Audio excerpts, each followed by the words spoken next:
et à toutes et bienvenue sur le blog de Maria Amélie. À Lyon, nous avons été au SUBS, lieu culturel de diffusion et de production artistique, véritable laboratoire international de création artistique. Jean-Camille Guamard, de la compagnie Au-delà du bleu, est chorégraphe. Il est passionné par la vidéo et par les sports extrêmes. Au SUBS, il était en résidence. En résidence, cela signifie que les SUBS lui ont donné un lieu sur un temps donné et les moyens financiers pour l'aider dans sa création. Tout de suite, je leur laisse la parole. Bonjour, moi je m'appelle Jean-Camille Guamard, je suis chorégraphe et vidéaste de la compagnie Au-delà du bleu.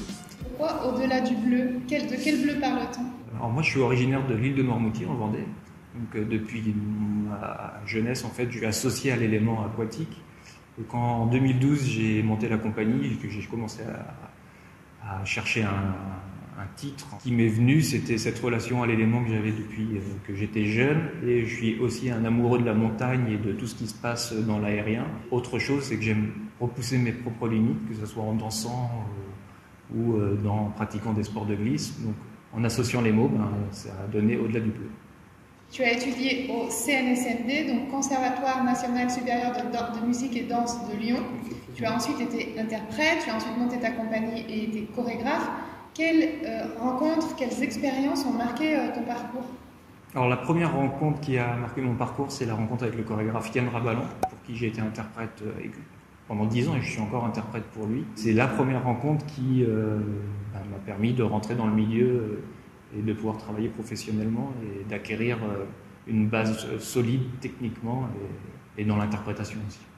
Et donc tu es sportif depuis tout petit, tu es aussi danseur de formation et de métier. La vidéo, elle arrive comment dans ton parcours de vie?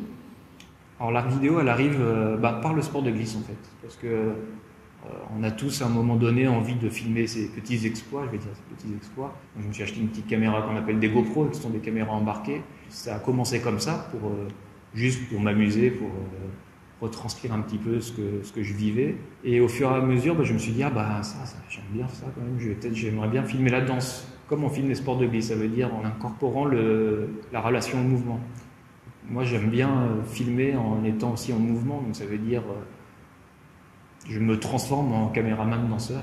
Et cet outil-là me permet aussi de démultiplier le mouvement, c'est-à-dire que pour moi, le mouvement, il n'est pas forcément que corporel, il est aussi naturel, c'est-à-dire que tout ce qui nous entoure aujourd'hui, pour moi, il y a du mouvement, et le moyen et la caméra me permet de filmer ça et pouvoir le retranscrire après au plateau. Tu es en train de faire la création de ton prochain spectacle qui s'appelle Lévitation. On est d'ailleurs devant un élément du décor. Pour faire ce spectacle, Lévitation, tu es allé à la rencontre de personnes qui pratiquent le wingsuit. Oui. Qu'est-ce qui te touche chez les personnes qui pratiquent ce sport? Alors, moi, c'est un sport que j'ai découvert, qu'on connaît tous via des vidéos sur les réseaux sociaux. Et j'ai découvert une personne qui pratiquait ce sport en 2015, qui s'appelait Philippe Jean, avec lequel on a développé une réalisation vidéo à l'époque. Ça m'a donné envie de continuer à travailler avec ce sport, à comprendre ces personnes-là, qu'est-ce qui les poussait à gravir la montagne, parce que j'étais dans le vide et à aller chercher ces sensations extrêmes. Donc voilà, après j'ai rencontré Eric, qui est référent wingsuit sur ce projet-là, et qu'on suit avec le photographe Guillaume Ducreux sur des phases d'expédition, avec cette matière cinématographique et photographique. Après on les ramène au plateau, qui sont projetés sur cette plateforme circulaire à 360 degrés, et on incorpore les danseurs à l'intérieur, et du coup après le but c'est de réunir le mouvement naturel et cinématographique au mouvement corporel.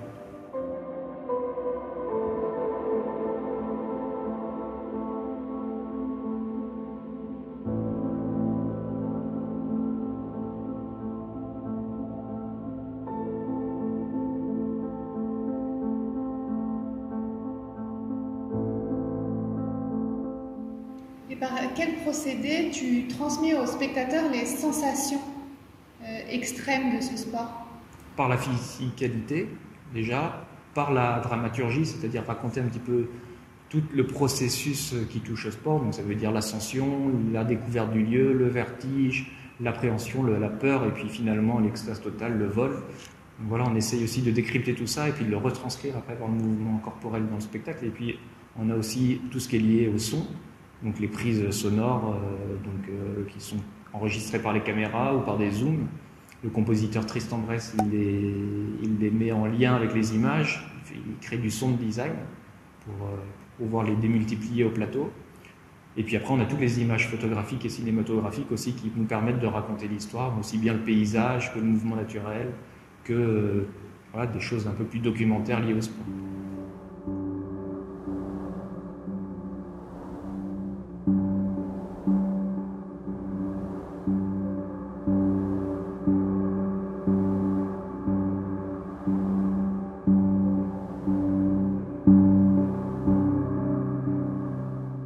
J'ai eu envie de créer ce dispositif à 360 degrés parce que mon précédent projet, L'ivresse d'une approche, c'est aussi un spectacle pour la rue, donc il joue de nuit, sauf que je l'ai pensé en frontal.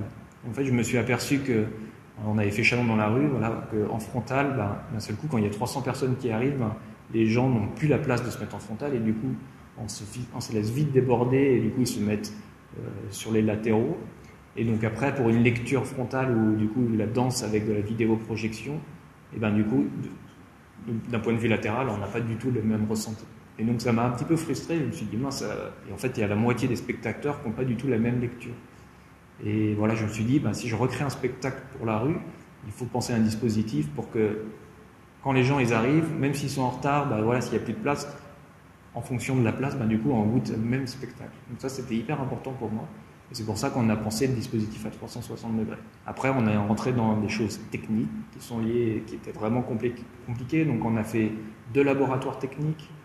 Après, on a fait appel à un ingénieur mécanique qui a, du coup, en fonction des idées, conçu la plateforme pour que, du coup, ça soit certifié parce qu'il y a de la voltige pour pas qu'il y ait de risque. En fait, il y a eu pendant le premier confinement toute cette phase de technique où on a fait des visios toutes les semaines, on avançait tous ensemble avec le créateur lumière, mapping vidéo pour se dire on a ce VP là, donc il faut une projection de 3,50 m, si on va à 3,70 m, on n'a pas de vidéoprojecteurs qui sont adéquats pour pouvoir projeter, donc en fait on a tout construit au fur et à mesure, les dimensions de ça pour que ça soit parfait.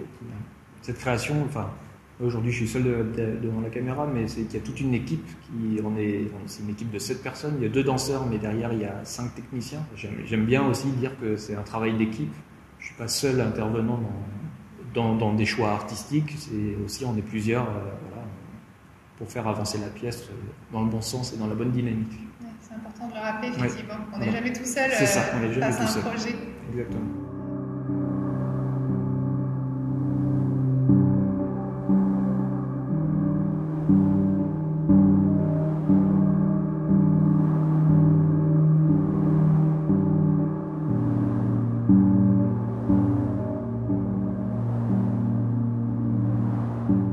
Lévitation, c'est le premier projet d'un projet qui s'appelle Éléments, sous le thème des éléments. Donc là, ce projet-là, il est sur le thème de l'air. Et après, le prochain, c'est sur le thème de l'eau.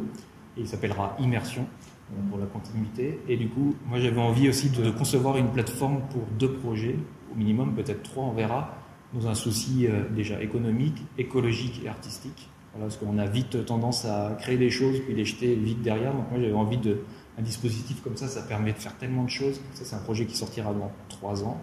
Et on va commencer des phases expédition aquatique, donc de captation aquatique à partir de septembre prochain. Et notamment, on va les tourner en Polynésie française. Donc voilà. Ça, c'est le petit plus. Ouais, le petit plus, les phases d'expédition, c'est un réel plaisir. Parce que là, c'était une expédition dans le Vercors pour ce projet. On en a fait principalement dans le Vercors, et en Isère principalement. Parce que tu dois oublier qu'on monte et on descend à pied. Eux, ils sautent. Donc en fait, il faut aussi que ça soit des sauts qui soient accessibles. Si on met 7 heures de randonnée, pour refaire 7 heures de randonnée derrière, c'est un petit peu dur pour nous, parce qu'on a quand même le sac qui est lourd et chargé. Donc, on met combien de temps à descendre, par curiosité? La dernière fois, là, dans le crawl, on est monté 1h30, 2 heures, parce que nous, on était chargés. Eux, en 2 minutes, ils sont morts. Nous, derrière, en 3 heures, on descend. Ils sont fous, ces gens. Ouais. Alors, je sais pas s'ils sont fous, je crois moi je peux le comprendre en fait, quand on les voit, faire ça, on n'a qu'une envie, c'est de pouvoir faire la même chose en fait. Et la personne qu'on suit, Eric, du coup, c'est quelqu'un qui fait ça depuis de nombreuses années et c'est pas du tout une tête brûlée, c'est quelqu'un de très réfléchi. Voilà, la semaine dernière, on y allait, il y avait beaucoup trop de vent, on est resté 40 minutes à l'exit, à l'endroit où il se met à sauter. Là, au bout de 40 minutes, il nous a dit, moi je saute pas, il y a trop de vent, c'est trop risqué. On est tous redescendus à pied. Voilà, tout ça pour dire que c'est quelqu'un de réfléchi et que C'est ça qu'on essaye de montrer aussi dans ce spectacle, que ces personnes-là, c'est pas forcément que des têtes brûlées, c'est des amoureux de la nature et qui font ça pour eux, pas forcément juste pour diffuser ça sur les réseaux sociaux. C'est un mode de vie, c'est une façon de vivre. Et du coup, moi, en tout cas dans mon spectacle, c'est ce que je veux retranscrire. Plus que le côté extrême qui est lié au sport. C'est plutôt le côté lié au paysage, à la contemplation et à quelque chose voilà, qui est propre à lui. En fait. Je ne sais pas comment décrire ça. Merci Jean-Camille pour ce temps de discussion avec toi sur ta compagnie, ta création, ton projet qu'on a hâte de découvrir à la sortie en salle et en extérieur. Pour en savoir plus sur la compagnie Au-delà du bleu et sur la sortie de leur spectacle Lévitation prévu en avril 2021, toutes les infos sont sur leur site dans la description. Merci à tous et à toutes d'avoir regardé notre vidéo. Et si vous êtes encore là, c'est qu'elle vous a plu. Alors n'hésitez pas, laissez-nous un commentaire, mettez-nous des pouces et suivez-nous sur les réseaux sociaux. Et surtout, suivez-nous sur Instagram pour découvrir des extraits inédits des interviews. À la semaine prochaine!